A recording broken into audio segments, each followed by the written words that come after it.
আমন্ত্রণ ২১-এর রাতে আমাদের আজকের বিষয় কে বদলাবে সিস্টেম। আমাদের সঙ্গে স্টুডিওতে উপস্থিত আছেন গণমাধ্যম ব্যক্তিত্ব ডাক্তার আব্দুন তুষার, আপনাকে স্বাগত জানাচ্ছি। সঙ্গে আছেন জাতীয় নাগরিক পার্টির যুগ্ম সদস্য সচিব ও সংস্কৃতি সম্পাদক লুৎফর রহমান, আপনাকেও স্বাগত জানাচ্ছি। আমাদের আজকের বিষয় কে বদলাবে সিস্টেম। তার আগে আমি একটু আজকের দিনের বেশ কিছু বিষয় উল্লেখ করতে চাই। আজকে ঐকমত্য কমিশনের সংলাপ চলছে, আলোচনা চলছে বিভিন্ন রাজনৈতিক দলের সঙ্গে। সেখানে ঐকমত্য কমিশনের সহসভাপতি আলী রিয়াজ বলেছেন, দেশে আবার ফ্যাসিবাদী শাসন ব্যবস্থা যাতে তৈরি না হয় সে বিষয়ে সবাই একমত। আমরা গতকাল দেখেছি প্রধান উপদেষ্টা বলেছেন যে ডিসেম্বরের মধ্যে নির্বাচনের প্রস্তুতি শেষ করার তিনি নির্দেশনা দিয়েছেন। আমি প্রথমেই ডাক্তার আব্দুন তুষারকে দিয়ে শুরু করতে চাই। আমরা সবাই চাই যে আসলে ফ্যাসিবাদ ব্যবস্থা যেন কোনো প্রতিষ্ঠান, কোনো গণতান্ত্রিক প্রতিষ্ঠানের জন্য বা কোনো জায়গায় যেন না থাকে, সেই বিষয়টি আমরা সবাই একমত। কিন্তু তারপরও দেখা যায় যে বাস্তবিক ক্ষেত্রে আমরা সেই জায়গাটা দেখতে পাই না। মানে আমরা একমত হচ্ছি, সবাই চাইছি, তারপরও সেই জায়গায় আমরা কেন পৌঁছতে পারি না? এর কারণ হচ্ছে আমরা ক্ষমতাকে সুসংহত করার জন্য যেখানে আস্থা রাখা দরকার সেইখানে আস্থা রাখি না। রাজনীতিবিদদের আস্থার জায়গা হওয়ার কথা জনগণ। তারা জনগণের উপরে বিশ্বাস করবেন, জনগণের জন্য কাজ করবেন এবং জনগণের রায়ে ক্ষমতায় থাকবেন। কিন্তু রাজনীতিবিদরা যেটি করেছেন সেটি হলো ক্ষমতায় যাওয়ার পর অথবা ক্ষমতায় যাওয়ার জন্য তারা জনগণের একটা অংশকে নানানভাবে প্রলোভিত করে, প্রভাবিত করে তাদের দলের মাধ্যমে একটা সংঘের মতো তৈরি করেছেন, যে সংঘ তাদের ইচ্ছায় নানা ধরনের বেআইনি কর্মকাণ্ডের মাধ্যমে তাদের সংগঠনকে এবং তাদের দলকে ক্ষমতায় রাখার চেষ্টা করে। যেমন আপনি দেখবেন যে বাংলাদেশের সকল প্রতিষ্ঠানে ইউনিয়ন আছে, কর্মচারী ইউনিয়ন, অফিসার্স ইউনিয়ন। এই প্রতিটি ইউনিয়ন শ্রমিকদের স্বার্থে ঐক্যবদ্ধ হতে পারে না। এর কারণ হচ্ছে প্রত্যেক ইউনিয়ন ৩-৪টা ভাগে বিভক্ত থাকে, যার যার দলে লেজুর বৃত্তি করে। সব জায়গাতে যত ঐক্য আছে একে ভেঙে দেওয়া হয়েছে শুধুমাত্র ক্ষমতায় থাকার স্বার্থে। এবং এই কারণে যেটি ঘটেছে সেটি হলো ব্যাংক কর্মচারীরা ব্যাংকের কর্মচারীদের দাবি দেওয়ার চাইতে বেশি গুরুত্ব দিয়েছে সরকারে তার দল যাতে টিকে থাকে, কারণ তাহলে তাদের একটা গোষ্ঠী ওই ব্যাংকে প্রমোশন পাবে, ওই ব্যাংকের থেকে সুবিধা পাবে। একইভাবে ডাক্তারদের দিকে তাকান, বাংলাদেশের সবচেয়ে উচ্চ শিক্ষিত একটি কমিউনিটি, যারা কিনা দেশের ডিগ্রি তো বটেই, বিদেশের ডিগ্রি নিয়ে আসে এবং ভালো করে বিদেশের ডিগ্রি নেয়। কিন্তু এই বিদেশের ডিগ্রি তাদের কোনো আচরণকে বদলাতে পারে নাই। এই 5ই আগস্টের আন্দোলন শেষ হওয়ার পরপরই 3 ভাগে বিভক্ত হয়ে তারা ঝাঁপিয়ে পড়েছে বিভিন্ন জায়গাতে পোস্টিং, পদ, প্রমোশন এগুলিকে দলীয়ভাবে ভক্ষণ করার জন্য, এবং তারা যথেষ্ট সফল হয়েছে। তারা তাদের নিজেদেরই ডাক্তার কমিউনিটির অন্যান্যদেরকে চাকরিচ্যুত করছে, সাসপেন্ড করে দিচ্ছে, ভুয়া মামলা দিচ্ছে, মিথ্যা মামলা দিচ্ছে এবং বলছে ওরাও তো দিয়েছিল। প্রশ্নটা ওইখানে না, কিন্তু আপনি চিন্তা করেন যে এত উচ্চশিক্ষিত কমিউনিটি, এরাও যা করে ওরাও তাই করে, সবাই মিলে একই কাজ করে। তারা তাদের নিজের পেশার সম্মান হারিয়েছেন, তারা নিজেদেরকে রাজনীতিবিদের জায়গায় কল্পনা করেছেন এবং তারা কিন্তু চোখের সামনে দেখতে পাচ্ছেন যে অতীতের রাজনৈতিক দলের সঙ্গে সংশ্লিষ্ট ডাক্তার নেতাদের কি করুণ দশা হয়েছে, কিন্তু তারপরেও কিন্তু সেই জায়গা থেকে তারা বের হন নাই। এমনকি স্বাস্থ্য সংস্কার কমিশন তারা যখন আলোচনা করেছেন, তারা প্রস্তাব করেছেন ডাক্তারদের রাজনীতি করা উচিত না, কিন্তু নিজেরা এই বিষয়ে কথা বলেছেন 3টি রাজনৈতিক দলীয় ডাক্তার পক্ষের সাথে। তার মানে যারা সংস্কারের জন্য আসেন তারাও মুখে যা বলেন সেটা বিশ্বাস করেন না। এখন এরকম একটা পরিস্থিতি তৈরি হওয়ার কারণে কি হয়েছে, পুরো জাতিকে বিভক্ত করা হয়েছে সকল ইস্যুতে, এবং সেই বিভক্তিকে কাজে লাগিয়ে একে অন্যের উপরে নিজেদের পেটোয়া বাহিনীকে লেলিয়ে দিয়ে তারা তাদের ক্ষমতায় থাকার চেষ্টা করেছে। একই ঘটনা কিন্তু এই আন্দোলনেও হয়েছে। ছাত্রলীগকে লেলিয়ে দেওয়া হয়েছে, যুবলীগকে লেলিয়ে দেওয়া হয়েছে। কেন? আপনি যদি কেউ আন্দোলন করে তাদের সঙ্গে আলোচনা করার কথা ছিল, তাদের সঙ্গে বসবার কথা ছিল, তাদের যুক্তি মন দিয়ে শোনার কথা ছিল, কিন্তু সেইগুলি না করে দায়িত্বশীল ব্যক্তিকে আমরা শুনেছি, এমনকি নেতাদেরকে বলতে শুনেছি 7 মিনিটে ঢাকা শহর খালি করবে, তারপরে ছাত্রলীগ একাই যথেষ্ট। এইগুলা বলে তারা কি করেছেন? এগুলা বলে তারা যে অবস্থাটা তৈরি করেছেন সেটি হলো তারা যে ক্ষমতাহীন, আসলে তারা যে তাদের গুন্ডা বাহিনীর উপরে আস্থা রেখে টিকে থাকার চেষ্টা করেন, এটা আমাদের কাছে তুলে ধরেছেন। আজকে যে এই সংস্কার কমিশনের এত প্রয়োজনীয়তা আপনি দেখবেন, সেখানে রাজনীতিবিদরা বসে থেকে যা আলোচনা করেন তার 90 ভাগই থাকে হচ্ছে রাজনীতিবিদরা ভালো না, এটা বসে বসে তারা শোনেন। আপনারা এইটা পারেন নাই, আপনারা 54 বছর সেটা পারেন নাই, আপনারা কি করেছেন, আপনারা ক্ষমতায় গেলে এইটা করেন। ওইখানে বসে বসে তারা সংস্কারের জন্য যান আলোচনা করতে, নিজেদের নিন্দা শুনতে। এই অবস্থা তো হওয়ারই কথা ছিল না। সংস্কার তো ক্রমাগত হবার কথা ছিল। রাজনীতিবিদদের প্রতিনিয়ত নতুন নতুন নিয়মের মাধ্যমে মানুষের জীবনকে সহজ করার কথা ছিল, কিন্তু তারা তো সেটা করেন নাই। এখন নিজেদের জীবন কঠিন হয়ে গিয়েছে, কারণ যারা জীবনে রাজনীতি করে নাই তারা বসে থেকে তাদেরকে ঠিক করবে বলছেন। আপনি অবস্থাটা চিন্তা করেন, মনে করেন যে জীবনে কোনো চিকিৎসা করে নাই, সে ঢাকা মেডিকেল কলেজে ঢুকে সব ডাক্তারকে শেখাচ্ছে কিভাবে ডাক্তারি করা উচিত। এখন যারা জীবনে রাজনীতি করে নাই তারা বসে বসে শেখাচ্ছে রাজনীতিবিদদেরকে কিভাবে রাজনীতি করা উচিত। এইটা তো আমাদের বাংলাদেশের জন্য, কিংবা আমি মনে করি যে বাংলাদেশের শুধু রাজনীতি না, পুরো আর্থসামাজিক ব্যবস্থার জন্য একটা চূড়ান্ত অপমান। এই দেশে 50 বছর, 70 বছর, 80 বছর ধরে যারা রাজনীতি করেছেন তারা শুনছেন যে তারা আসলে ঠিকমতো রাজনীতি শিখেন নাই। তো এই অবস্থাটা কেন তৈরি হয়েছে, এটার কোনো উত্তর কিন্তু এখনো খোঁজা হচ্ছে না। সংস্কারের কথা যেটা বলা হচ্ছে, বারবারই বলা হচ্ছে ফ্যাসিবাদকে দমানো হবে, ফ্যাসিবাদ আর আসবে না। এই প্রতিশ্রুতি বা তারা কিভাবে দিচ্ছেন? যে সরকার এখন শাসন করছেন এদের মধ্যেও এরকম প্রচুর বক্তব্য উঠে এসেছে যেটা ফ্যাসিবাদেরই ইকো বা প্রতিধ্বনি বলে মনে হয়। এই সরকারের প্রেস সচিব বলেন নাই যে জনগণের ম্যান্ডেট তাদের সাথে আছে এবং তারা যা খুশি তাই করতে পারেন। এই সরকারের প্রেস সচিব মব আর প্রেসার গ্রুপকে একই কথা বলেন নাই। উনি একটা অদ্ভুত থিওরি দেন নাই যে চৌবাচ্চা থিওরি, যে একদিক থেকে টাকা ঢুকবে, চৌবাচ্চায় থাকবে, বেরিয়ে যাবে, চৌবাচ্চার যা ছিল তাই থাকবে। মানে এরকম থিওরি তো আমার ধারণা যে এই সরকারের মধ্যে যারা অর্থনীতিবিদ আছেন তারা জীবনে কোনো কল্পনা করেন নাই। এরকম থিওরি কে দিত? এরকম থিওরি দিত ওবায়দুল কাদের। কি বলতো মির্জা ফখরুলের মাথায় ইউরেনিয়াম ঢেলে দিবে। ইউরেনিয়াম যে তরল না এইটাই কিন্তু জানে নাই। জানে নাই কেন? কারণ তাদের কাছে উন্নয়ন মানে তো দুইটা বড় বড় চুল্লি, ৭৬,০০০ টাকার বালিশ। ইউরেনিয়াম যে তরল না এটা তো তার জানতে হয় নাই।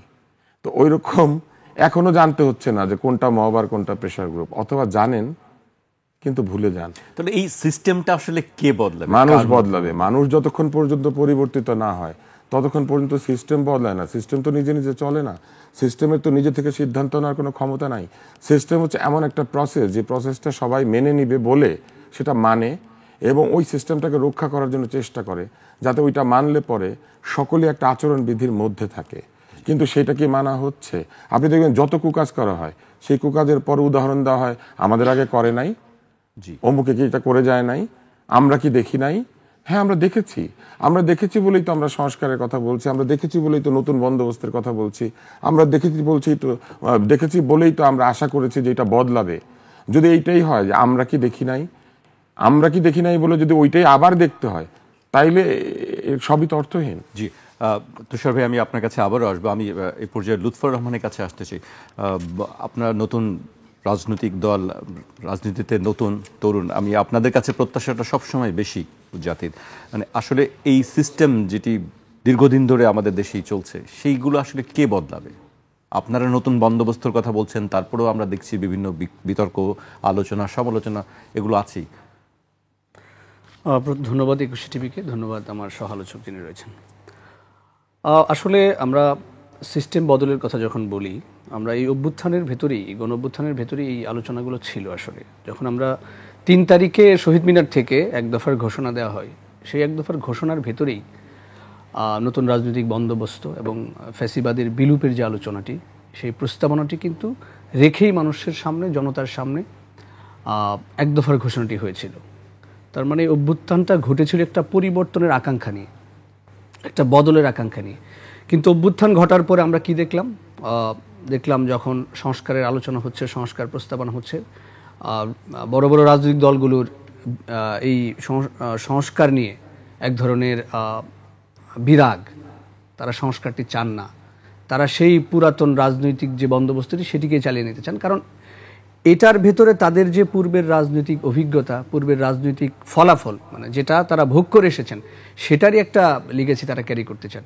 কিন্তু ২৪-এর ছাত্র জনতার গণঅভ্যুত্থান যখন ঘটলো, এখানে তো রাজনৈতিক দলগুলোর অংশগ্রহণ ছিল, ডেফিনেটলি তারা গুরুত্বপূর্ণ অংশগ্রহণ করেছেন। কিন্তু যারা নেতৃত্বে ছিল তারা কিন্তু সেই তারুণ্যের যে আকাঙ্ক্ষা সেটিকে ধারণ করত।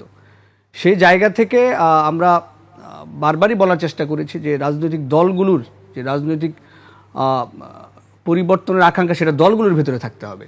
কিন্তু সেটা তো আমরা পাইনি। ৫ই আগস্টের পরে আমরা দেখেছি সংঘবদ্ধ চাঁদাবাজি, আমরা দেখেছি টেন্ডারবাজি, আমরা দেখেছি দলীয় কোন্দলের শতাধিক মানুষ খুন হয়েছে, আমরা দেখেছি নিজ দলের নেতার হাতে ধর্ষণের ঘটনা ঘটেছে। তো এটা তো পরিবর্তনের আভাস দেয় না, এটা বরং বিগত রাজনৈতিক যে বাস্তবতা সেটাই আপনাদের সেটা বিরুদ্ধেও legacy তো carry অনেক করে। অভিযোগ ওঠে আমরা সংবাদ মাধ্যমে দেখি বা বিভিন্ন জায়গায় আপনারাও ব্যবস্থা নেন, চিঠি দিয়ে কারণ দর্শন নোটিশ দেন। সেগুলো আপনাদের ভিতরে যখন এই অভিযোগগুলো আসে তখন আসলে সবাই একটু হকচকিয়ে যায় আসলে। আসলে সময়টা এরকম যে একদিনেই তো পরিবর্তনের জায়গাটি আমরা পাবো না। তবে প্রত্যাশাটা থাকবে এরকম যে আমাদের কথাই বলছি, মানে জনগণের প্রত্যাশা যেহেতু প্রবল, তো সেই জায়গা থেকে আমরা সূচনা কিন্তু করেছি।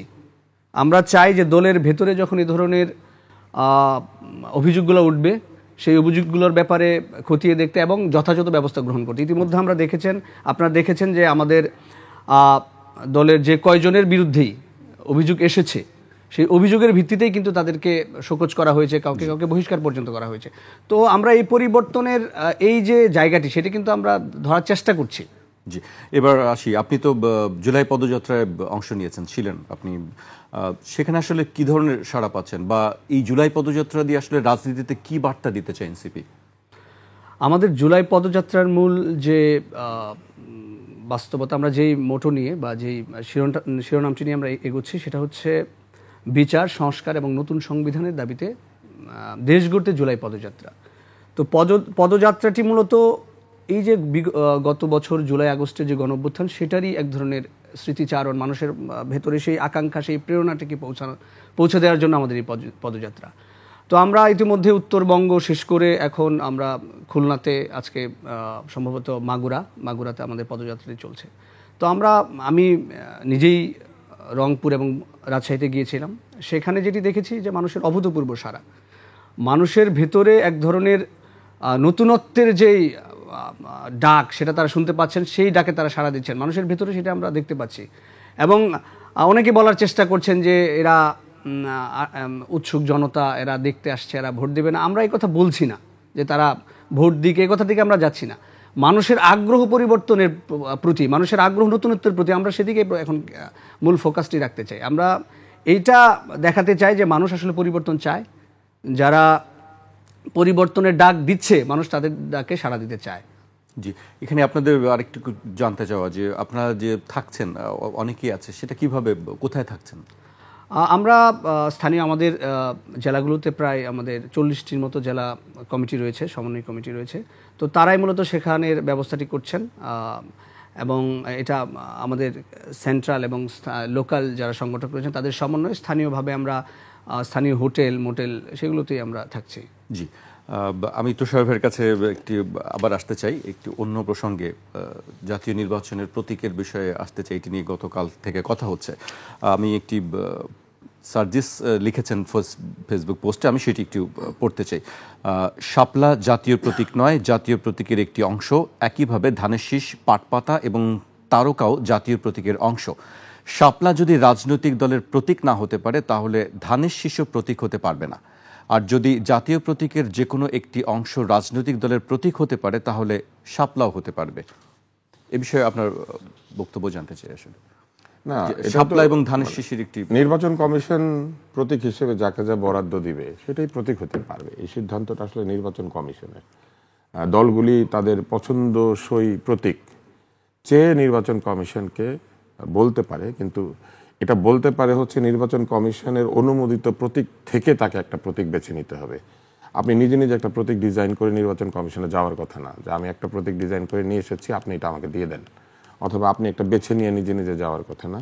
প্রতীকের তালিকা আছে নির্বাচন কমিশনে এবং সেই প্রতীকের অনুমোদিত প্রতীকের তালিকা থেকে একটা প্রতীক বেছে নেওয়া যেতে পারে। 115টি তালিকা তারা চূড়ান্ত করেছে। হ্যাঁ, তাহলে সেইখান থেকে বেছে নেওয়ার কথা। এখন ধরেন দল তো চাইতেই পারে, যে কোনো কিছু প্রতীক হিসেবে চাইতে পারে, কিন্তু এখানে একটা প্রশ্ন আছে। ধরেন শাপলা প্রতীক হলো, সোনালী ব্যাংক এবং বাংলাদেশ ব্যাংকের মাঝখানে যে একটা আইল্যান্ড আছে সেখানে একটা শাপলা ছোটবেলা থেকে বানানো আছে, তো একটা দলের প্রতীক ভাস্কর্য হিসেবে স্থাপিত আছে। সারাদিন ওই দলের প্রতীকের সামনে দিয়ে আমাদের যাইতে হবে। তো এখন ধরেন আরেকটা দল এসে বললো তাহলে লাঙলের একটা বানিয়ে দাও, একটা দাড়িপাল্লাও বানাও, কিছু ধানের শীষও বানিয়ে দাও, এবং সকলেই যার যার প্রতীক বিভিন্ন রাস্তার মোড়ে চেয়ে বসলো। আসলে এই যুক্তিগুলি হচ্ছে কুযুক্তি। মূল বিষয় হচ্ছে নির্বাচন কমিশন যেগুলিকে প্রতীক হিসেবে বরাদ্দ দিবে সেইখান থেকে দল তার পছন্দসই প্রতীক বেছে নিয়ে নির্বাচন কমিশনকে পার্মানেন্টলি বরাদ্দ করতে হবে। প্রতীক কিন্তু টেম্পোরারি বরাদ্দ হয়, পার্মানেন্টলি বরাদ্দ হয়। যদি কোনো দল নিবন্ধিত হয়, নির্বাচন কমিশন চাইলে তাকে পার্মানেন্টলি সেই দলের একটা প্রতীক নির্দিষ্ট করে দিতে পারে, যার মাধ্যমে সারা দেশে এই দলের প্রার্থীরা একটা প্রতীকেই নির্বাচন করবেন। এখন যে দলের নিবন্ধন এখনো হয় নাই, সেই দল কি প্রতীক পাবে এটাও নিশ্চিত হয় নাই, কিন্তু হাতে এই প্রতীক নিয়ে মিছিল করছে। এতে করে কি হয় জানেন, সাধারণ ভোটাররা মনে করে যে তাদের সাথে আগে থেকে কথাবার্তা হয়ে গিয়েছে এবং তারা জানে যে এটা তারা পাবে। এই যে একটা মাইন্ডসেট তৈরি করে ফেলা হয় মানুষের মধ্যে, এটা করলে মানুষের ধারণা জন্মায় যে এই দলটা সরকারি দল, এই দলকে সরকার পৃষ্ঠপোষকতা করছে, এই দল হচ্ছে নির্দিষ্ট উদ্দেশ্যে সরকার কর্তৃক পৃষ্ঠপোষকতা প্রাপ্ত, শাপলা এবং নিবন্ধন কোনোটাই নিশ্চিত হওয়ার আগেই তারা সেটা হাতে নিয়ে ঘোরাঘুরি করছে। এই অবস্থাটা ভালো না। এইটা হলে পরে আসলে এনসিপির ক্ষতি হবে। এই জন্য হবে যে বহু মানুষ মনে করবে যে এই দলটি আসলে বৃহৎ একটি ক্ষমতাধর গোষ্ঠীর স্বার্থে অথবা তাদের মাধ্যমে পৃষ্ঠপোষকতা প্রাপ্ত। এটা হওয়া উচিত না। আরেকটি বলছে যে ধানের শীষও তার প্রতীক হতে পারবে না। ধানের শীষ আসলে অনেক পুরনো প্রতীক। ভাসানী সাহেবও ধানের শীষে একসময় প্রতিদ্বন্দ্বিতা করেছেন। ধানের শীষ অনেক পুরনো প্রতীক। ধানের শীষ প্রতীক হতে পারবে না এটা তো বলতেই পারেন, বললে বাদ দিয়ে দিবে ধানের শীষকে, তাতে কি হবে? এইবার আমি আপনাকে আরেকটা প্রশ্ন করি, সেটা হচ্ছে যে তার মানে সকলেই বিশ্বাস করে নিচ্ছেন যে লোকে প্রতীক দেখে ভোট দেয়। দলের প্রতীক যেটাই হবে, ধরেন আমি একজন জনপ্রিয় ব্যক্তি, আমার দলকে এই মগটা প্রতীক হিসেবে দেওয়া হলো, আমি যদি গিয়ে বলি যে আমাকে সারা দেশে মগে পুরস্কার দেন বা মগে ভোট দেন, সেটা কি মানুষ দিবে না? প্রতীক কি ঠিক করে যে আপনি কাকে ভোট দিবেন সেটা, নাকি আপনার জনপ্রিয়তা ঠিক করে যে আপনি আপনার প্রতীকটাকে জনপ্রিয় করবেন? ধানের শীষে এর আগে নির্বাচন হয়েছে, মশালে নির্বাচন হয়েছে, নৌকাতে নির্বাচন হয়েছে, তারপরে লাঙ্গলে নির্বাচন হয়েছে, দাঁড়িপাল্লায় নির্বাচন হয়েছে। বাংলাদেশের বিভিন্ন দলের কিন্তু প্রতীক বরাদ্দকৃত অবস্থা আছে। কাস্তে হাতুড়ি বরাদ্দ অবস্থা আছে না? তো কি হয়েছে? কাস্তে হাতুড়িতে লোকে ভোট দিয়ে দিয়েছে। এত তারা সারাদিন কাস্তে নিয়ে ঘুরে আর হাতুড়ি নিয়ে ঘুরে, বাংলাদেশের এত শ্রমিক কই নিজেদের প্রতীকে তো তারা ভোট দেয় নেই। কিংবা ধরেন এত চাষি বাংলাদেশে, সবাই লাঙ্গল ব্যবহার করে, কই সবাই তো লাঙ্গলে ভোট দিয়ে দেয় নাই। তো প্রতীক দিয়ে কি আসলে ভোট ঠিক হয়? এটা তো আমি দেখলাম যে এটা বেশ মজার ব্যাপার যে গুণগত মান কিংবা দলীয় যে শক্তি তার চাইতে বড় হয়ে দেখা দিচ্ছে প্রতীক, যে প্রতীকটা পেলেই নির্বাচনে জয় হবে বা মার্কা পেলেই নির্বাচনে তাদের সবাইকে চিনবে। ব্যাপারটা কি এরকম? তা তো না। জি, আমি এই বিষয়ে লুৎফর রহমানের কাছে জানতে চাই যে এই বিষয়ে আসলে কি শাপলা এবং নিয়ে কি বলতে চান?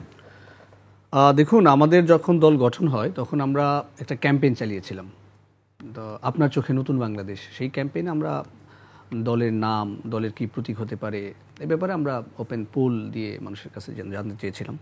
সেই সময় কিন্তু আমরা বিভিন্ন প্রতীকের মানুষের কাছ থেকে বিভিন্ন প্রতীকের কথা আমরা শুনেছি, তারা বলেছেন। সেখানে কিন্তু শাপলা ব্যাপকভাবে এসেছে, মানুষ শাপলার কথা ব্যাপকভাবে বলেছেন। তো আমরা সেই জনপ্রত্যাশাটিকেই জনগণের সামনে আনার চেষ্টা করেছি। এখন আমরা শাপলা নিয়ে ঘোরা, শাপলা চাওয়া, এটা আমরা জনগণের সাথে সম্পৃক্ততা আকারে দেখি যে জনগণ যখন এটা চেয়েছেন তাদের মনের কথাটাকে আমরা মানুষের কাছে প্রকাশ করার জন্য এই পদযাত্রা তো বিভিন্নভাবে শাপলা ব্যবহার হয়েছে। এর মানে এই না যে আমরা এটাকে দখল করেছি। আরেকটা ব্যাপার হচ্ছে, তুষার ভাই বললেন যে এই প্রতীক দেখে ভোট দিবে কিনা। আমরা ভোটের কথা তো বলি নাই। আমরা প্রতীকের বিষয়টা আসলে কি, প্রতীকটা দেওয়া হয় এই জন্য যে জনসাধারণ যাতে সহজে ওই প্রত্যেকটা দেশে, আপনি বিশেষ করে সাউথ এশিয়ান বিভিন্ন দেশে দেখবেন তাদের জাতীয় প্রতীক, ইভেন অনেক রাজনৈতিক দলের প্রতীক রয়েছে, নেপালে রয়েছে, বিভিন্ন জায়গায় রয়েছে।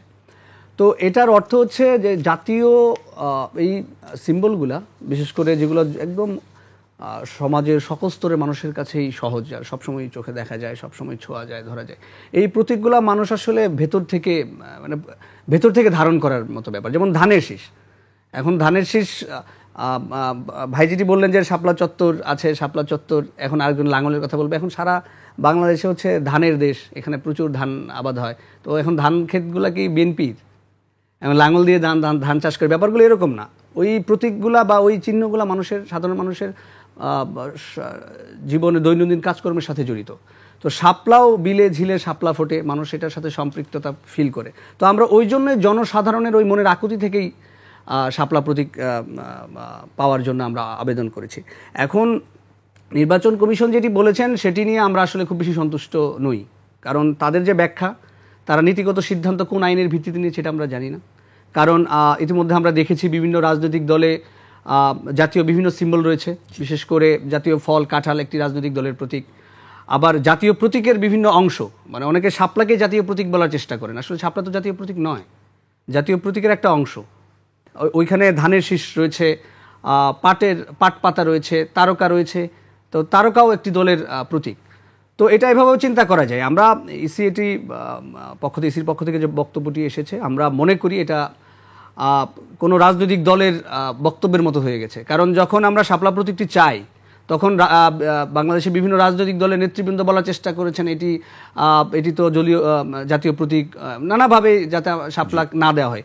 তো আমি মনে করি ইসিও একটি দলের দিকে ঝুঁকে যাচ্ছেন, এবং এই প্রতীক এবং কিংস পার্টির কথাটি যেটা বললেন, আমরা ইতিমধ্যেই এই প্রতীক দেয়া যাবে না এই ঘোষণার মাধ্যমে কিন্তু এটা প্রমাণ হয়ে গেছে যে এনসিপি কিংস পার্টি আসলে, এমনি তো এনসিপি কিংস পার্টি হওয়া সম্ভব না, এই সরকারের গঠনটাই কিংস পার্টি করার মতো গঠন না।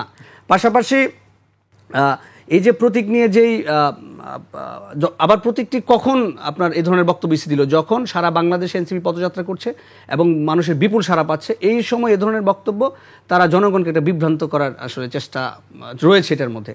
এবং আমরা ধারণা করছি সামনে হয়তো আমাদের নিবন্ধন প্রক্রিয়া যেহেতু চলছে, এটাতেও নানাভাবে বাধাগ্রস্ত বা এটাও নানাভাবে আপনি বলতে চাচ্ছেন নির্বাচন কমিশন কারো বা কোনো দলের পক্ষে কাজ করছে। হ্যাঁ, আমরা এটা এই পর্যায়ে আমাকে বিরতিতে যেতে হবে। দর্শক, একটি বিরতি নিচ্ছি, বিরতির পর আবারও ফিরবে 21 রাতে, আমাদের সঙ্গেই থাকুন।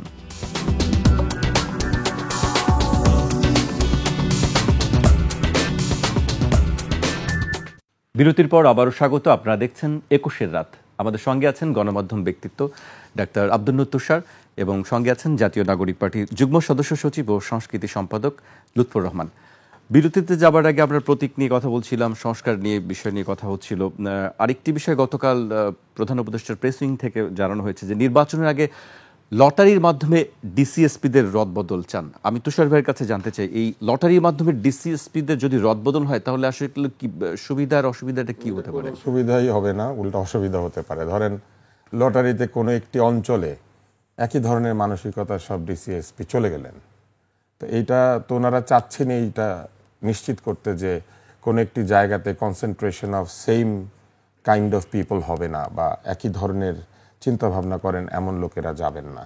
এখানে কয়েকটা জিনিস প্রতিভাত হয়। তার মধ্যে একটা হচ্ছে ডিসিএসপিদেরকে তারা বিশ্বাস করছেন না এখনো, ভাবছেন যে ডিসিএসপিরা নির্বাচনে গড়বড় করবেন।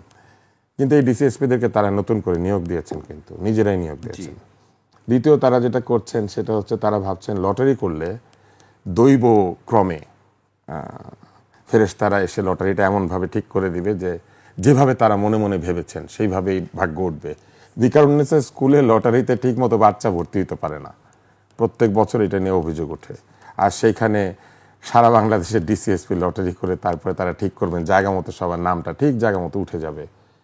এইগুলাই আমার কাছে মনে হয় যে রাজনীতিহীনতার ফলাফল। রাজনৈতিক অভিজ্ঞতা কিংবা এমনকি সংগঠন করারও ঠিক মতো অভিজ্ঞতা না থাকা, যদি দোসরদের উঠে পড়ে কারণ নাম না, দোসর তো ওনারা বলেছেন যে নাই। ওনারা কি যাদেরকে নতুন করে নিয়োগ দিয়েছেন ডিসিএসপি পদে, এদের মধ্যে দোসর আছে? তাহলে তো বিরাট চিন্তার ব্যাপার যে দোসরবিহীন একটা ব্যবস্থা তারা এখনো তৈরি করতে পারেন নাই। তাহলে সেইখানে লটারি করলে বা কি হবে, দোসরদেরই নাম উঠবে। তাহলে দেখেন এটা একটা অযৌক্তিক ব্যাপার, এবং সংগঠন সংক্রান্ত অভিজ্ঞতা না থাকার কারণে এরকম অদ্ভুত অদ্ভুত প্রপোজাল এসে হাজির হয়। যেমন ধরেন সারা বাংলাদেশে ধানের শীষ আছে তো, লাঙ্গলও তো আছে। ওইটাই তো আমার প্রশ্ন, যে তাহলে এই প্রতীক দিয়ে আসলে কিছু আসে যায় না। চোখের সামনে প্রতীক থাকলেও কিছু আসে যায় না, না থাকলেও কিছু আসে যায় না। মানুষ আসলে দলের জনপ্রিয়তা, নেতার জনপ্রিয়তার উপর ভিত্তি করে ওই নেতার প্রতীকটাকে মূল্য দিতে শুরু করে। যে প্রতীক নিয়ে ন্যাপ জিতে নাই, সে একই প্রতীক নিয়ে বিএনপি জিতে, ঠিক আছে? এবং এই পুরো সিস্টেমের মধ্যে প্রতীক কখনোই আসলে বিরাট গুরুত্বপূর্ণ হয়ে দেখা দেয় নাই। গুরুত্বপূর্ণ দল একটা প্রতীককে নিয়ে সবসময় নির্বাচন করেছে বলেই এই প্রতীকগুলি গুরুত্বপূর্ণ হয়ে উঠেছে। যদি বাংলাদেশে এরকম নিয়ম থাকতো যে প্রত্যেকবার লটারি করে সব দলের প্রতীক নতুন করে বরাদ্দ দেওয়া হবে। এইবার আপনি যে প্রতীক নিয়ে করবেন আগামীবার পারবেন না, তাহলে দেখবেন সব দল হাহুতাশ শুরু করে দিবে, গিয়ে বলবে না না এটা আমরা মানি না। কিন্তু এইটা হতে পারতো সবচেয়ে বড় সংস্কার। লোকজন পরীক্ষা করতে পারতো যে দল আসলে জনপ্রিয় নাকি মার্কা জনপ্রিয়। কিন্তু এই ঝুঁকি কিন্তু এখনো পর্যন্ত কোনো নির্বাচন কমিশন নেয় না। এই যে এত সংস্কার করছেন, এটা তো একটা সাধারণ সংস্কার করে দেন না, লটারি করে ডিসিএসপি না দিয়ে লটারি করে প্রতীকটা বরাদ্দ দেন। এই বছর যে লাঙ্গল নিয়ে করবে, আগামী বছর সে সেটা নাও পেতে পারে। এবং সেটা হলো অসুবিধা কি, তাদের দলের নেতাদেরকে লোকে চিনে না, না চিনে না। অনেক সময় তারা এলাকাতে এই প্রতীকের জোরে মূল নেতার জনপ্রিয়তার উপরে ভর করে এলাকার গুন্ডা পান্ডা বদমাইশ বদিকে পাশ করে নিয়ে আসে। বদির নাম নিশ্চয়ই আপনারা জানেন, তাই না?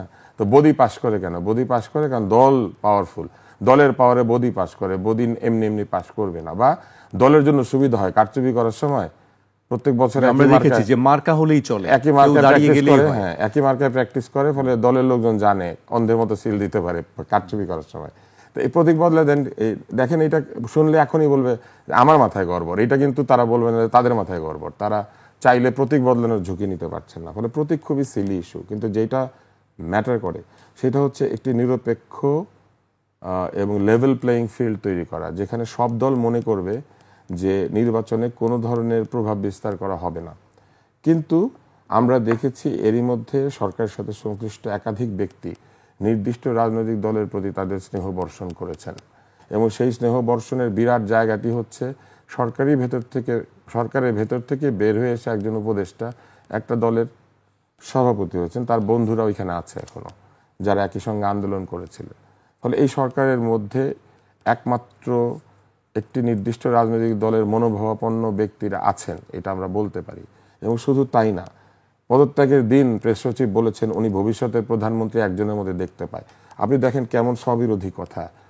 সংস্কার কমিশন বলছে যে দলের লোকজন আগে থেকেই ঠিক করে কে প্রধানমন্ত্রী হবে, বংশের লোককে ঠিক করে তারপরে তাকে প্রধানমন্ত্রী বানিয়ে দেয়, এবং দলের মধ্যে কোনো ভোটাভুটি হয় না।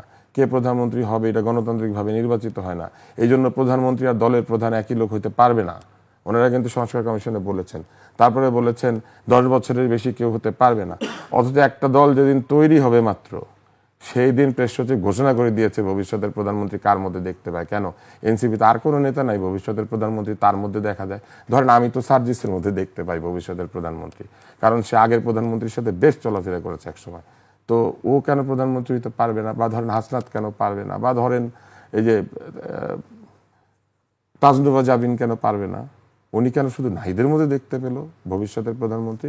তার মানে যা মুখে বলে তা বিশ্বাস করে না, নিজের আবার নিজের দলটা ঠিক করে দেয় যে হ্যাঁ ওর মধ্যে আমি প্রধানমন্ত্রীর নমুনা দেখতে পাচ্ছি, অন্যদের মধ্যে পাচ্ছি না। তো এই যে অবস্থাটা, এই অবস্থাটাই হচ্ছে আমাদের দুর্বলতা, এই পুরো প্রসেসের দুর্বলতা। নির্বাচন কমিশনকে নিয়ে এখন সবচেয়ে বেশি আপত্তি করছে কোন দল?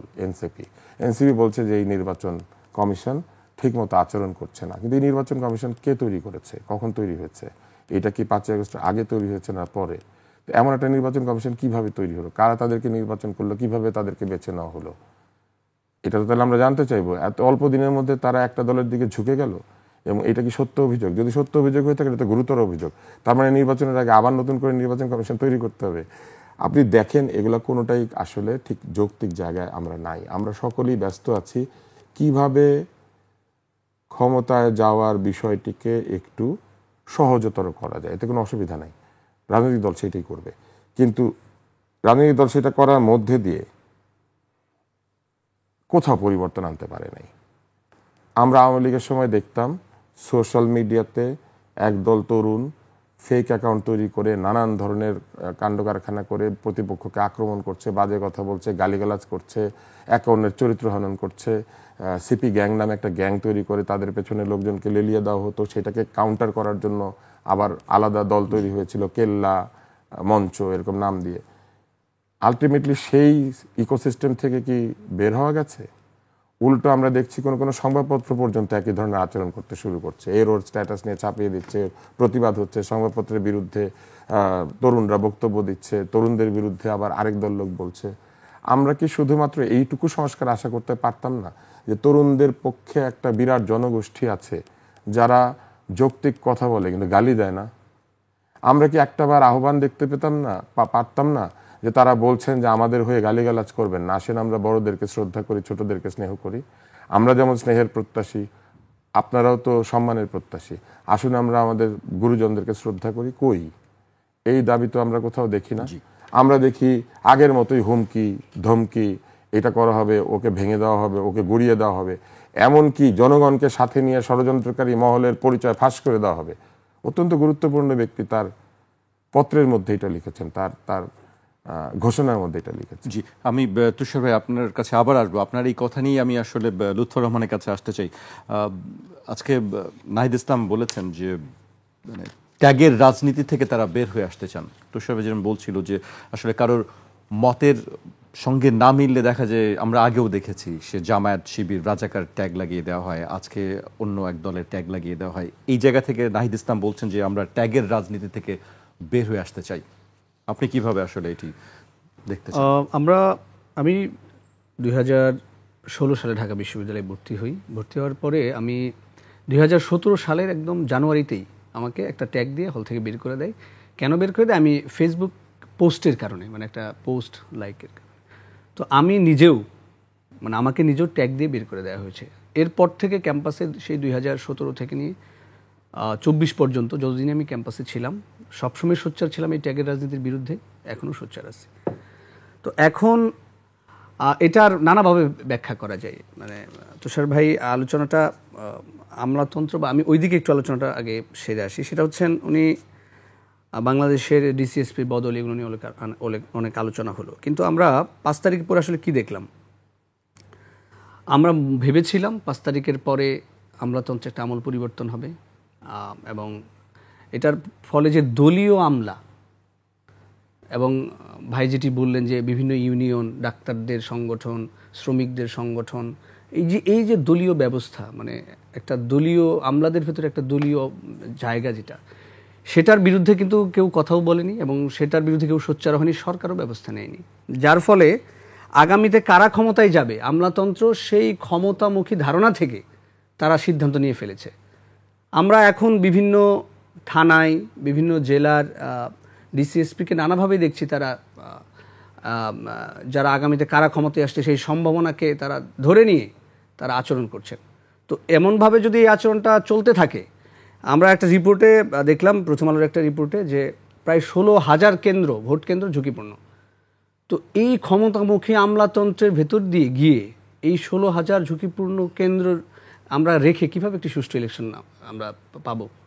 পুরো একটা জেনারেশন ভোট দিতে পারেনি, সেটা আমাদের আশঙ্কা রয়েছে। এবং এজন্য আমরা বারবার বলছি যে সংস্কারের কথাটা এজন্যই বারবার আমরা ঘুরে ফিরে বলছি। এই সংস্কার প্রশ্নটা ওই ট্যাগের রাজনীতির ক্ষেত্রেও আসে। কারণ আমরা যখন ট্যাগ দিচ্ছি, তো এখন দেখা যাচ্ছে যে এনসিপিকে নানাভাবেই ট্যাগ দেওয়া হচ্ছে, এই যে কিংস পার্টি, এটাও এক ধরনের ট্যাগের রাজনীতি আমি মনে করি। অথচ বারবার আমরা বলার চেষ্টা করছি এই সরকারের গঠনটা এমন যে এই সরকার কোনো একটি গ্রুপের পারপাস সার্ভ করার মতো অবস্থায় নাই। কারণ সরকার যখন গঠন হয়েছে তখন সকল দলের অংশগ্রহণ সেখানে ছিল, তাদের মতামত নেওয়া হয়েছে এবং জাতীয় সরকারের প্রস্তাবনা দেওয়া হয়েছিল। এটা তো হয়নি। এটা হলে আরও সুবিধা হতো, তখন সব কিছু স্পষ্ট থাকতো। এখন দলীয় পরিচয় নিয়ে তো আর কেউ সরকারে যায়নি। এনসিপির বর্তমান যিনি আহ্বায়ক, তিনি অভ্যুত্থানের নেতৃত্বের জায়গা থেকে সরকারে গিয়েছিলেন এবং তারপরে তিনি সরকার থেকে বের হয়ে এসে দল গঠন করেছেন। এটা তো বাংলাদেশের রাজনীতি এবং বাংলাদেশের ইতিহাসের একটা গুরুত্বপূর্ণ ঘটনা। এভাবে ক্ষমতার আসন ছেড়ে জনতার কাতারে আসা, সেটা ইতিবাচকভাবেই দেখা উচিত। এবং এই ইসির ঘটনার ভেতরে আমি আবারও এটা রিপিট করছি, ইসির ঘটনার ভেতর দিয়ে যে বারবার কিংস পার্টি বলার চেষ্টাটা, সেটা নাকচ হয়ে যায়। কারণ ইসি, তাহলে তো ইসি এই ধরনের আলোচনায় আনতো না। সুতরাং আমাদের এই কিংস পার্টি বলা, আবার কিংস পার্টি বলে ট্যাগ দেওয়া, এগুলো সব কিছুই ট্যাগের রাজনীতির ভেতরেই আমরা দেখছি। এই জন্য এখন এই যে ফ্যাসিবাদী দোসর বলা, সেটাকে দুইভাবে দেখতে পারি। এক হচ্ছে এটাকে নর্মালাইজ করা, মানে ট্যাগের কথা বলে বলে ফ্যাসিবাদী দোসর যেন বা কাউকে বলা যাবে না। অথচ আমরা বিগত ফ্যাসিবাদ আমলে আমরা সিস্টেম ফ্রেন্ডলি বুদ্ধিজীবীতা দেখেছি, যারা সিস্টেমের সাথে খাপ খাইয়ে নিজেদের নানা ধরনের সুবিধা নিয়ে তারা বুদ্ধিজীবীতা করেছেন। তো তাদেরকে আমরা এখন ফ্যাসিবাদী দোসর বলবো না? অবশ্যই তাদেরকে ফ্যাসিবাদী দোসর বলবো, কারণ তারা মত উৎপাদন করেছেন। আজকে অনেকে মবের কথা বলেন, কিন্তু শাহবাগে স্টেট স্পন্সর্ড মব হয়েছে, সেটা কিন্তু তখন সেই আওয়াজ আমরা শুনিনি। তো হাসিনার আমলে প্রচুর মবের ঘটনা ঘটেছে, প্রচুর ধর্ষণের ঘটনা ঘটেছে, সে সময় অনেকে কথা বলেনি, মুখ বন্ধ রেখেছেন। এখন বলছেন এটা, মনে করি এটা 5ই আগস্টের ছাত্র জনতা রক্তের ফল, মত প্রকাশের স্বাধীনতা এসেছে, এটা বলা উচিত। বাট পূর্বের হিস্ট্রিও আমাদের টানতে হবে, তাহলে বর্তমানের সাথে আমরা এটা সাযুজ্যপূর্ণ আলোচনা করতে পারবো। সুতরাং আমরা চাই না ট্যাগের রাজনীতি বাংলাদেশে থাকুক। আমরা চাই সুন্দর সুষ্ঠুভাবে দেশের মানুষ যার যার পরিচয় নিয়ে, যার যার ব্যক্তি স্বাতন্ত্র্য নিয়ে, রাজনৈতিক চিন্তা নিয়ে এগিয়ে যাক। আমরা আসলে এটাই সবসময় চিন্তা করি বা ভাবি। তুষার ভাই, ট্যাগের রাজনীতি নিয়ে কথা হচ্ছিল, আসলে ট্যাগের আপনাকেও অনেক সময় এটার মুখোমুখি হতে হয়েছে। আমি আপনার বক্তব্য জানতে চাই, আসলে ট্যাগের রাজনীতি বাংলাদেশের কোন অবস্থা আছে, বা এটি আসলে কি চলতেই থাকবে কিনা? ক্ষমতার পালা বদল হবে আর এক একজন বলবে যে তুমি ওই ক্ষমতার, তুমি ওই দলের লোক। মত উৎপাদনের যে ধারণা, নোয়াম চমস্কির বই আছে ম্যানুফ্যাকচারিং কনসেন্ট, সেটা পড়লে খুব মানুষের কাছে পরিষ্কার হয়। কিন্তু পুরো পৃথিবীতেই রাজনৈতিক লড়াইটা মত উৎপাদনের লড়াই।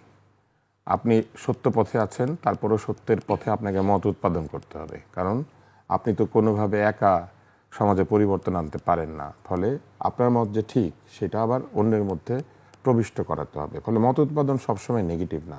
নেগেটিভ হচ্ছে মিথ্যার উপরে মতকে উৎপাদিত করা, অর্থাৎ মিথ্যার উপরে কোনো কনসেন্টকে ম্যানুফ্যাকচার করার চেষ্টা করা। এখন এমন একটা সমাজ ব্যবস্থা তৈরি হয়েছে যেখানে অনেকেই বলছেন যে এটা উত্তর সত্য জমানা, অর্থাৎ পোস্ট ট্রুথ ওয়ার্ল্ড, যেখানে সত্যের একটা একক চেহারা আছে, কিন্তু সকলেই যার যার নিজের মতো করে সেই সত্যকে বিকৃতি করে নিজের পথে এবং নিজের মতো করে ব্যবহারের চেষ্টা করে, এবং ওই মত উৎপাদন হচ্ছে অন্যায়। এই জন্য যে আপনি পুরো সত্যটাকে নিতে চাচ্ছেন না। ফলে যে কোনো লোক যদি এমন হয় যে সে একটি নির্দিষ্ট নৈতিকতার গণ্ডির মধ্যে থেকে কথা বলেন, তাহলে প্রথমেই খোঁজার চেষ্টা করা যে উনি আসলে কার দলে। এবং যখন কোনো দলই খুঁজে পায় না যে তিনি আসলে পুরোপুরি কোনো একটা দলে, তখন সকলে মিলে তাকে আক্রমণ করতে শুরু করে যে এ অমুকের দলে, ও অমুকের দলে, এবং প্রত্যেকেই তাকে ট্যাগ করে। বাংলাদেশে এরকম কঠিন অবস্থার মধ্যে দিয়ে অনেক বুদ্ধিজীবী গিয়েছেন অতীতে, ভবিষ্যতেও যাবেন। সমস্যা কোথায় তৈরি হচ্ছে? সমস্যা তৈরি হচ্ছে এই জায়গাতেই যে আমরা যতই সিস্টেম বদলের কথা বলছি না কেন, আমরা উদাহরণ হিসেবে একটা ঘুণে ধরা বাজে সিস্টেমের সঙ্গে নিজেদেরকে তুলনা করছি। ধরেন একটা ছেলে ফেল করে, এখন সে যখন পরীক্ষার রেজাল্ট নিয়ে আলাপ হয়, তখন বলে কই রফিকও তো ফেল করেছে, সে পেয়েছে 16 নম্বর, আমি তো পেয়েছি 32, আমি রফিকের চেয়ে ভালো। কিন্তু আসলে সেও ভালো না, রফিকও ভালো না, দুজনই ফেল করেছে। তো তুলনা করার সময় আপনি ওই 16 পাওয়া রফিকের সাথে নিজেকে তুলনা করলে হবে না। তুলনা করার সময় আপনাকে 90 পাওয়া কিংবা 85 পাওয়া বা 95 পাওয়া একজন কারোর সাথে তুলনা করতে হবে, ভালো একজন ছাত্রের সাথে। তারপরে আপনি বলতে পারবেন যে আপনি আসলে কতটা ভালো করেছেন। আমাদের এইখানে আমরা বারবার বলছি যে আমাদের রাজনীতি আমাদের আশানুরূপ মানে উত্তীর্ণ হয় নাই। আমাদের রাজনীতিবিদরা দুর্নীতি, স্বজনপ্রীতি, হেন অপরাধ নাই যার সঙ্গে নিজেদেরকে যুক্ত করেন নাই অথবা তাদের পৃষ্ঠপোষকতা করেছেন। কিন্তু যখনই কোনো রাজনৈতিক দলকে আপনি বলবেন যে আপনি ওইটা করছেন কেন, তখন সেই রাজনৈতিক দল বলে কই অমুকে করে নাই, অমুকে করে নাই বলেই তো, বা অমুকে করেছে বলেই তো আপনাদের প্রয়োজনীয়তা দেখা দিয়েছে। একজন ডাক্তারকে আপনি যদি বলেন আপনি ভুল চিকিৎসা করছেন, উনি যদি বলেন কই আমার অমুক সিনিয়র ডাক্তারকে করে নাই ভুল, উনি ভুল করাতে তো আপনি ভুল করার অধিকার পেয়ে যান নাই। আপনার কাজ হচ্ছে ওই ভুলটার পুনরাবৃত্তি যাতে না হয় সেটার চেষ্টা করা। আমাদের জনগণের প্রত্যাশার সঙ্গে পার্থক্যটা কোথায় আসলে এখন এই পুরো রাজনীতি? সেটা হচ্ছে রাজনীতিবিদরা জনগণের মতামত নিয়ে কাজ করছেন বলে দাবি করছেন, কিন্তু তারা আসলে জনগণের মতামত নিয়ে কাজ করে থাকলে তাহলে দুর্নীতি কেন আগের জায়গাতেই বসে আছে? কেন একই রকমভাবে অভিযোগ উত্থাপিত হচ্ছে যারা নতুনভাবে এই সরকারের বিভিন্ন জায়গাতে প্রশাসনে নিয়োগ পেয়েছেন তাদের বিরুদ্ধে? কেন শোকজ হয় কিন্তু শোকজের পরে শাস্তি কি হলো এটা আমরা জানতে পারি না? কেন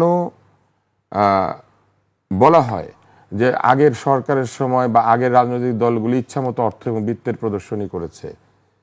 আমি খুবই বিনয়ের সঙ্গে জানতে চাই, 135টা গাড়ির ব্যাপারে শোকজ করা হয়েছিল, আসলে কি 135টা গাড়ি নিয়ে মিছিল করার মতো পারিবারিক আর্থিক সঙ্গতি আছে কিনা? এই ঘোষণাটাকে আপনারা দিয়েছেন আপনাদের সেই নেতার?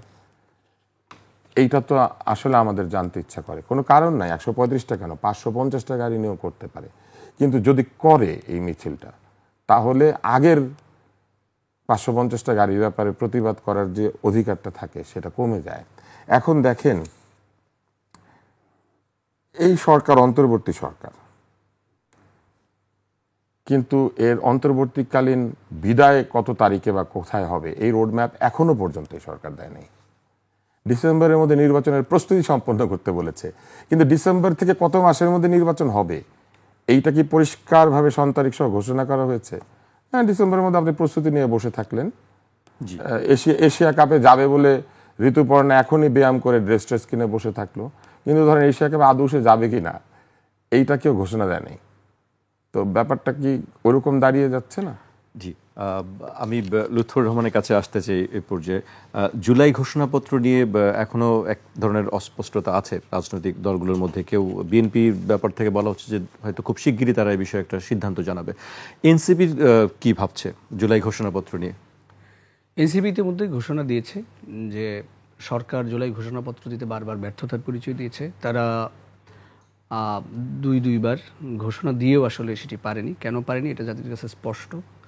বিভিন্ন রাজনৈতিক দলের অসহযোগিতা এখানে ছিল, অনেকে এটার ব্যাপারে নেতিবাচক বক্তব্য দিয়েছেন। তো আমাদের অবস্থান স্পষ্ট করেছি, যদি 5 আগস্টের মধ্যে সরকার জুলাই ঘোষণাপত্র দিতে ব্যর্থ হয়, আমরা আমাদের জায়গা থেকে সেই ঘোষণাপত্র এবং পাশাপাশি আমাদের দলীয় ইশতেহার আমরা প্রকাশ করব। সেটি এনসিপি ইতিমধ্যে ঘোষণা দিয়েছে। জুলাই ঘোষণাপত্রে কি থাকছে আসলে? আপনারা যে খসড়া করেছেন তাতে কি আছে? আমাদের জুলাই ঘোষণাপত্রে যে খসড়া, সেটাতে জুলাইয়ের যে আকাঙ্ক্ষা, আমরা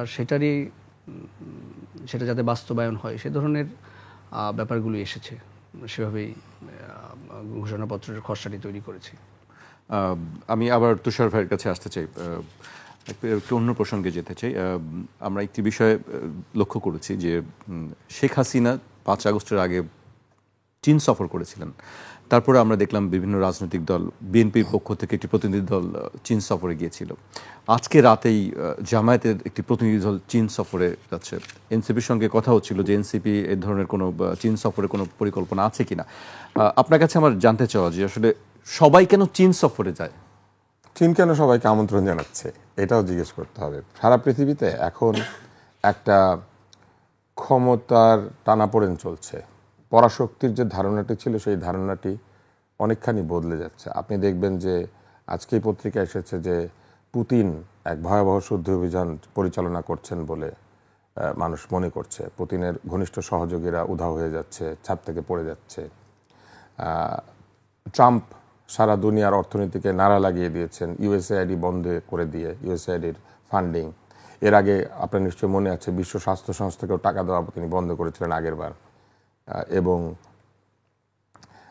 তিনি সারা পৃথিবীর উপরে শুল্কের বোঝা চাপিয়ে দিয়ে আমেরিকার সাথে পৃথিবীর যে বাণিজ্য ঘাটতি সেটাকে সমানে সমান আনার চেষ্টা করছেন শুল্কের ভয় দেখিয়ে।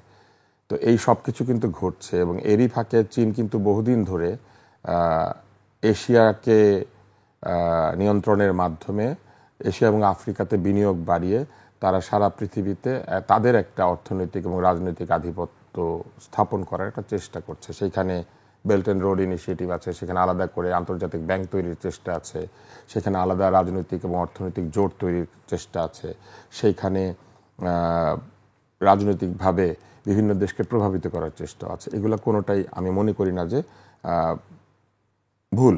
যেই দেশের রাজনীতি করেন তারা তাদের দেশের জন্য, তাদের জাতির জন্য বা তাদের আন্তর্জাতিক ক্ষমতা বৃদ্ধির জন্য তারা চেষ্টা করবেন যদি তাদের সেই ক্ষমতা হয়েছে বলে তারা মনে করেন। তো চীন অর্থনৈতিকভাবে অত্যন্ত এগিয়ে গিয়েছে এবং তাদের একই সাথে আরেকটা বড় যে সুবিধা আছে সেটা হচ্ছে যে তাদের একটা নিয়ন্ত্রিত সমাজ ব্যবস্থা আছে, যে সমাজ ব্যবস্থার মধ্যে তারা অধিক উৎপাদনকে নিশ্চিত করতে পেরেছেন, একটা রাজনৈতিক স্থিতিশীলতা আপাতত নিশ্চিত করতে পেরেছেন এবং বিরাট একটা জনসংখ্যা আছে যে জনসংখ্যাকে তারা উৎপাদনের কাজে লাগাতে পারছেন। বহু দেশে টাকা থাকলেও লোক নাই। এখন চীন এই বিষয়টিকে কাজে লাগিয়ে মূলত চীনের সঙ্গে তার প্রতিবেশী রাষ্ট্রের মধ্যে যাদের সঙ্গে বিবাদ আছে তাদের উপরে এক ধরনের ডমিনেশন তৈরি করা, সাগরে নেটোর প্রবেশাধিকারকে আটকে রাখা, চীনের প্রতিবেশী দেশগুলির উপরে তাদের সরাসরি প্রভাবকে আরও বাড়িয়ে ফেলা, এশিয়ার এবং আফ্রিকাতে চীনের উপর নির্ভরশীল যে দেশগুলি আছে অর্থনৈতিকভাবে তাদের অভ্যন্তরীণ যে রাজনীতি সহ অন্যান্য বিষয় আছে সেইগুলিতে খানিকটা প্রভাবিত করতে পারা, এটা কিন্তু চীন যতটা না সামরিক উদ্দেশ্যে করছে তার চেয়ে বেশি করছে তাদের যে অভূতপূর্ব অর্থনৈতিক উন্নতি এটাকে টিকিয়ে রাখার জন্য। কেননা চীন থেকে আমদানিও তো তাকে নিশ্চিত করতে হবে। যেরকম ট্রাম্প এখন পাগলের মতো শুল্ক বসিয়ে আমাদেরকে বলছেন আমদানি করো, এবং আরেকটা মজার কথা বলেছেন আমাদের এখানে কারখানা দিয়ে দাও। আপনি চিন্তা করেন বাংলাদেশ থেকে দলে দলে গার্মেন্টস ফ্যাক্টরির শ্রমিকরা আমেরিকা যাচ্ছে এবং তারা সেখানে গার্মেন্টস সেলাই করছে, তাতে কি আসলে আমেরিকার লাভ হবে? দেখেন, মানে অদ্ভুত কথা উনি বলেছেন। কিন্তু এই চেষ্টাটা কেন? কারণ তিনি তার অর্থনীতিকে প্রোটেক্ট করার চেষ্টা করছেন। তার যে ভঙ্গুর ক্ষয়িষ্ণু অর্থনীতি, উনি ভাবছেন যে এইভাবে তিনি চাপ দিয়ে এটাকে ঠিক করতে পারবেন। কারণ চীনের সাথেই তার যে বাণিজ্য ঘাটতি, তাতেই প্রতি বছর আমেরিকা দরিদ্র হয়ে যাচ্ছে। Make America great again, but America is becoming poor again. তো এই যে অবস্থাটা, এইটাও চীন প্রিভেন্ট করতে চায়। ফলে চীনের বাজার আছে যেই দেশগুলিতে, সেই দেশগুলিতে চীনের বাজার যাতে অক্ষুণ্ণ থাকে, সেই জন্য চীন চাইছে ভবিষ্যতে যারাই রাজনীতি করুক বা ক্ষমতায় আসুক, তাদের সাথে তারা চীনের সঙ্গে একটি বন্ধুত্ব ভাবাপন্ন অবস্থায় পৌঁছাবে। আমার কাছে মজা লাগে এইটাই যে দলে দলে লোকে চীনে যাচ্ছে। আপনি দেখবেন যে বঙ্গবন্ধু শেখ মুজিবুর রহমানের একটা বই আছে, আমার দেখা নয়া চীন। চীনে যাওয়া কিন্তু এখন থেকে না, বহু আগে, অনেক আগে থেকে। কিন্তু অনেক কিছুই কপি করে না, কিন্তু চীনে যাওয়াটা কপি করছে। আমার ধারণা এসে একটা বইও লিখে ফেলবে কেউ কেউ, আমার দেখা এখনকার চীন। জি, আপনি একেবারে শেষ পর্যায়ে চলে এসেছি খুব কম সময়ের মধ্যে।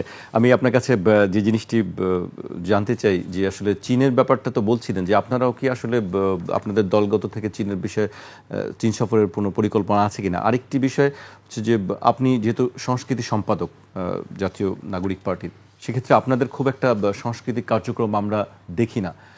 কোনো কার্যক্রম কি আছে আপনাদের? প্রথম যে প্রশ্নটি চীন বিষয়ক, ইতিমধ্যে অভ্যুত্থানের নেতৃত্বের জায়গা থেকে অনেকেই চীন সফরে গিয়েছেন। দলগতভাবে এনসিপির এখনও সেভাবে কেউ যায়নি। তো আগামীতে যদি চীন থেকে ইনভাইটেশন আসে, সেক্ষেত্রে দলীয় ফোরামে আলোচনা করে সেই সিদ্ধান্ত হবে। আর আমাদের যে কালচারাল সেল যেটা হয়েছে, সেটা খুব বেশি দিন হয়নি, মানে দেড় মাস হলো সেটি হয়েছে।